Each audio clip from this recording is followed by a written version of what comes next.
TV का आपके साथ मैं हूं अपर्णा मौजम। वक्त हो गया है खबर दमदार का। इस बुलेटिन में दिन भर की बड़ी खबरों की बात करेंगे, लेकिन सबसे पहले आपको 4 बड़ी खबरों से रूबरू कराते हैं।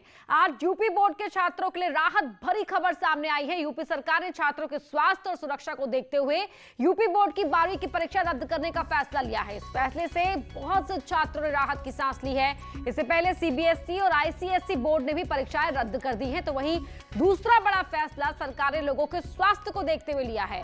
कोविड महामारी के चलते सरकार ने अस्पतालों में ओपीडी बंद कर दी थी, जिसको सरकार कल से फिर शुरू करने का फैसला सरकार की ओर से लिया गया है। इस फैसले से आम लोगों को राहत मिलेगी। जबकि दूसरी तस्वीर जहरीली शराब से जुड़ी हुई है। अलीगढ़ में अब तक जहरीली शराब से हो रही मौतों का सिलसिला रुका नहीं है। एक बार फिर से 3 लोगों की मौत शराब से हुई है। ये मामला सामने आया है। इससे पहले अलीगढ़ में ही जहरीली शराब से 35 लोगों की मौत हो चुकी है और 52 लोगों की मौत किस वजह से हुई, इसके लिए बिसरा रिपोर्ट का इंतजार किया जा रहा है। इसके बावजूद मौत का जाम बढ़ रहा है और लोगों को मौत मिल रही है। ऐसे में सवाल यह है कि मौत का जाम कब लगेगी लगाम। और चौथी तस्वीर, मायावती ने अपनी पार्टी से 2 नेताओं की छुट्टी कर दी है। आरोप है कि लालजी वर्मा और राम अचल राजभर बगावती तेवर अपना रहे थे और पार्टी विरोधी गतिविधियों में शामिल थे। ऐसे में मायावती ने दोनों को बाहर का रास्ता दिखा दिया और विधानमंडल दल के नेता लालजी वर्मा की जगह गुड्डू जमाली को विधानमंडल दल का नेता बना दिया।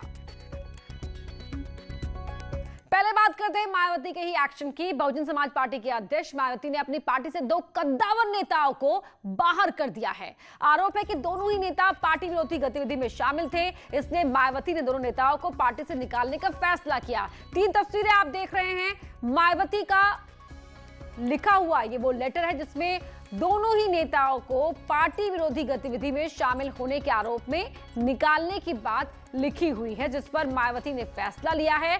और तीसरी तस्वीर में लालजी वर्मा और राम अचल राजभर भी दिखाई दे रहे हैं, जिनको पार्टी ने बाहर कर दिया है। इन पर आरोप है कि दोनों नेताओं ने संगठनात्मक तौर पर बीएसपी को बड़ा नुकसान पहुंचाया है। अब देखना यह होगा कि इन नेताओं की कमी बीएसपी कैसे पूरा करती है।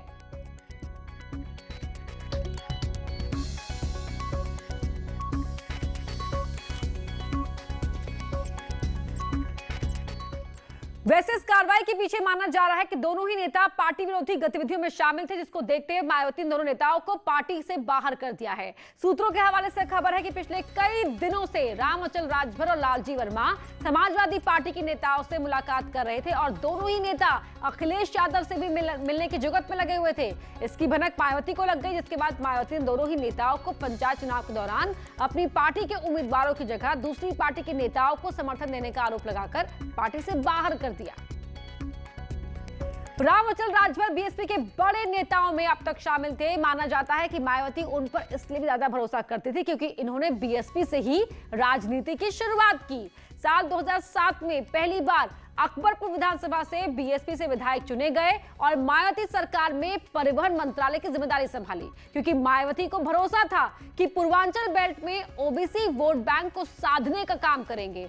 बाद में जब स्वामी प्रसाद मौर्य को पार्टी ने बाहर निकाला तो उनकी जगह राम अचल राजभर को पार्टी ने बीएसपी प्रदेश अध्यक्ष की जिम्मेदारी दी, लेकिन अब पार्टी ने बाहर कर दिया है। वैसे लालजी वर्मा बीएसपी के पुराने नेताओं में से एक हैं। 2017 में तब जीतकर विधानसभा पहुंचे जब बीजेपी की लोकप्रियता अपने चरम पर थी। इस दौरान लालजी वर्मा बीजेपी के अवधेश कुमार को हराया। इससे पहले 2012 में हार का स्वाद भी चख चुके थे, लेकिन 2007 में मायावती सरकार में कैबिनेट मंत्री का दर्जा मिला था। लालजी वर्मा का सियासी करियर बताता है 1991, 1996 और 2002 में भी जीतकर विधानसभा पहुंचे। ऐसे में मायावती को पूर्वांचल बेल्ट में जमीनी पकड़ वाले नेता की आवश्यकता थी, वो लालजी वर्मा ने पूरी कर दी। ऐसे मायावती लालजी वर्मा को अपने करीबी नेताओं में शामिल रखा, लेकिन अब इन्हें भी बाहर का रास्ता दिखा दिया गया है। लालजी वर्मा को अब बाहर कर दिया है। पार्टी ने ये बड़ा एक्शन लिया है। और अब बात करते हैं एक और बड़ी खबर की। सीबीएसई के बाद अब यूपी बोर्ड की 12वीं की परीक्षा भी रद्द कर दी गई है। सीएम योगी ने कहा कि बच्चों का स्वास्थ्य प्राथमिकता है, जिसकी वजह से परीक्षाओं को रद्द किया जा रहा है। अब 12वीं के बच्चों को प्रमोट किया जाएगा। के बाद अब यूपी बोर्ड की 12वीं की परीक्षा भी रद्द कर दी गई है। सीएम योगी ने डिप्टी सीएम और शिक्षा विभाग के अधिकारियों के साथ बैठक कर इस पर फाइनल मोहर लगा दी है। यूपी बोर्ड के 100 सालों में पहली बार ऐसा होगा जब बिना परीक्षा के 12वीं के छात्रों को पास किया जाएगा। कर्मचारियों का, शिक्षकों का, अभिभावकों का और छात्रों का जो जीवन है उसकी सुरक्षा हमारी प्राथमिकता है। हमने उसको आधार मानते हुए निश्चय किया है कि जो वार्षिक परीक्षा हमारी इंटरमीडिएट की होनी थी उसको हम निरस्त करते हैं। कोविड के चलते यूपी बोर्ड ने हाई स्कूल की बोर्ड परीक्षा को पहले ही रद्द कर दिया था। अब छात्रों के हितों को ध्यान में रखते हुए फैसला लिया गया है। सीएम योगी आदित्यनाथ ने ट्वीट कर कहा कि कोविड महामारी की वर्तमान परिस्थितियों के दृष्टिगत बच्चों की स्वास्थ्य सुरक्षा हमारी शीर्ष प्राथमिकता है। आदरणीय प्रधानमंत्री जी की प्रेरणा से यूपी सरकार ने निर्णय लिया है कि वर्तमान शैक्षणिक सत्र में माध्यमिक शिक्षा परिषद की 10वीं की व 12वीं की बोर्ड परीक्षा का आयोजन नहीं किया जाएगा।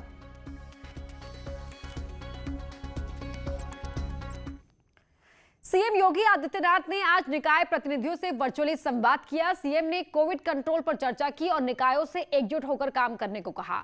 इस दौरान सीएम ने स्वच्छता पर खासा जोर दिया। साथ ही सीएम ने नदियों में शव बहाने को गलत बताया। सीएम ने कहा कि अगर किसी के पास अंतिम संस्कार करने के पैसे नहीं है तो वो मोहल्ला समिति संपर्क कर सकता है, वहां से पैसों का इंतजाम कर दिया जाएगा।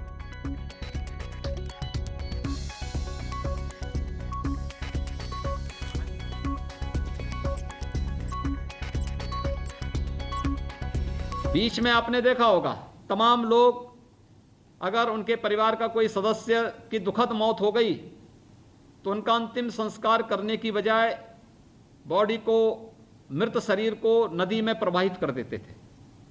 ये अच्छी स्थिति नहीं है। कभी किसी ने परंपरा के रूप में अपनाया होगा, उसके कुछ नियम रहे होंगे, लेकिन आज इतनी भारी आबादी हो चुकी है, हम लोग उन लोगों को समझाएं ऐसा न करें। दूसरा, अगर कोई ऐसा परिवार है जिसके पास पैसा नहीं है, गरीबी के कारण या अन्य कारणों से नहीं कर पा रहा है, तो मोहल्ले की समिति जो पार्षद की अध्यक्षता में है वह इस बात को सुनिश्चित करें कि नगर निकाय उस परिवार को 5,000 रुपये दे। वह परिवार या तो अंतिम संस्कार की कार्रवाई संपन्न करें जिस भी परंपरा को मानने वाला है, नदी में प्रवाहित न हो। लेकिन मैं आप सबसे इस बारे में कहूंगा कि हम लोगों को जागरूक निरंतर करते रहें। कोरोना पूरी तरह समाप्त नहीं हुआ है, हमने उसको अभी कुछ हद तक नियंत्रित किया है। छोटी छोटी लापरवाही, भीड़ न होने दे कहीं भी। सरकार ने जो गाइडलाइन जारी की है उसका पालन करवाएं। बिना मास्क के कोई घर के बाहर न निकले। हाई रिस्क कैटेगरी के लोग घरों में रहें। हम लोगों को टेस्ट करने के लिए और वैक्सीन लगाने के लिए प्रेरित करें। अगर ये सभी कार्यक्रम हम कर सकेंगे तो हम लोग कोरोना को पूरी मजबूती के साथ रोकने में हमें मदद मिलेगी। वैक्सीनेशन पर लोगों में जो भ्रम है उसको लेकर मंत्री मोहसिन रजा ने विपक्ष पर सवाल खड़ा किया। उन्होंने आरोप लगाया कि विपक्ष ने गलतफहमी फैलाई जिसके चलते गांव में रहने वाले लोग कंफ्यूज हो गए। मोहसिन रजा ने अखिलेश यादव पर भी निशाना साधा। उन्होंने कहा कि हम लोगों को जागरूक कर रहे हैं और हम सबको मिलकर कोविड से लड़ाई जीतनी है।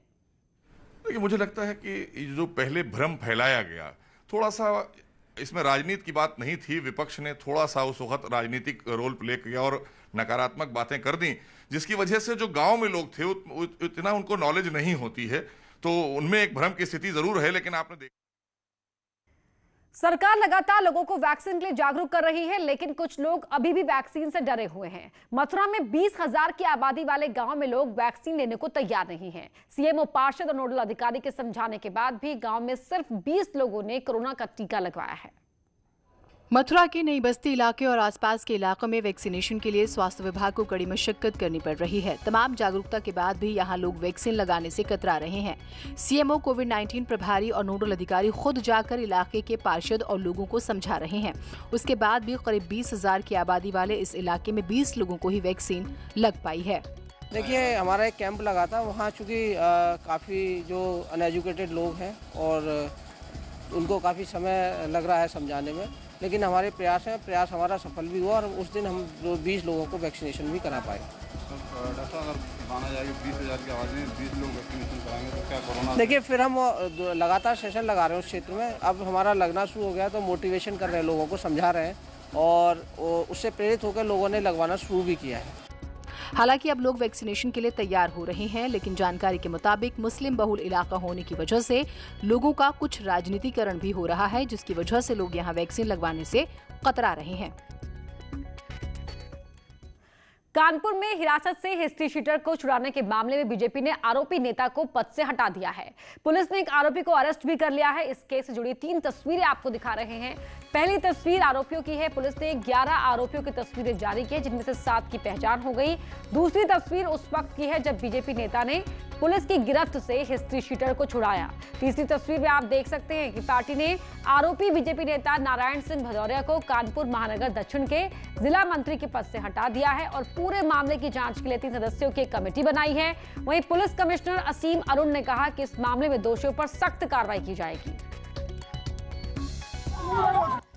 कानपुर के किदवई नगर थाना क्षेत्र में अपराधी को पकड़ने गई पुलिस की टीम पर दबंगों ने हमला कर दिया और अपराधी को छुड़ाकर ले गए, जिसके बाद पुलिस लगातार कार्रवाई कर रही है। पुलिस की कार्रवाई किस तरीके से आगे बढ़ रही है, किन लोगों ने हमला किया और कौन अपराधी था, बताने के लिए हमारे साथ मौजूद हैं पुलिस कमिश्नर कानपुर। उनसे बात करते हैं और जानने का प्रयास करते हैं इस मामले में पुलिस अभी तक क्या कार्रवाई कर रही है। बताइए सर, किस तरीके की कार्रवाई आगे बढ़ रही, कौन ये लोग थे? जी, कल मनोज सिंह नाम का एक अपराधी है, इसको सज़ा मिली है बलात्कार के मामले में 10 साल की, हाई कोर्ट से बेल पे है। इसी बीच 2 मुकदमे और इसके खिलाफ दर्ज हैं, उसमें वांछित था। पुलिस इसको पकड़ने गई, कुछ पुलिस टीम सादे में थी, कुछ वर्दी में थी। गिरफ्तारी इसकी हो गई और उसके बाद कुछ लोगों ने इसको छुड़ाने का प्रयास किया और छुड़ाने में सफल भी हुए। मनोज सिंह के खिलाफ एक और मुकदमा कायम हुआ है, 25,000 रुपये का नाम घोषित किया गया है और लगभग 1 दर्जन लोग चिन्हित किए गए, जिनका हमने चित्र भी जारी किया है।